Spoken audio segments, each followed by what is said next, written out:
સાબરકાંઠાના હિંમતનગર ખાતે આવેલી શિક્ષણ સંસ્થા ગ્રો મોર એજ્યુકેશન કેમ્પસ ખાતે સર્વજ્ઞાતિ સમૂહ લગ્ન મહોત્સવનું આયોજન કરવામાં આવ્યું હતું।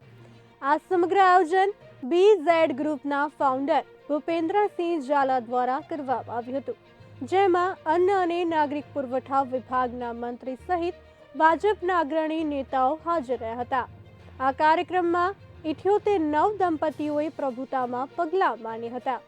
આ સમૂહ લગ્નમાં સાબરકાંઠા અને અરવલ્લી જિલ્લાના ક્ષત્રિય ઠાકોર સમાજ, આદિવાસી સમાજ અને અન્ય સમાજના 9 દંપતીઓ લગ્ન ગ્રંથિથી જોડાયા હતા।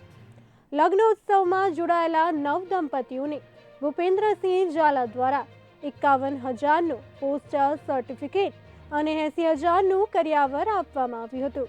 આ સમૂહ લગ્નમાં લગભગ 4,000થી વધુ લોકો જોડાયા હતા।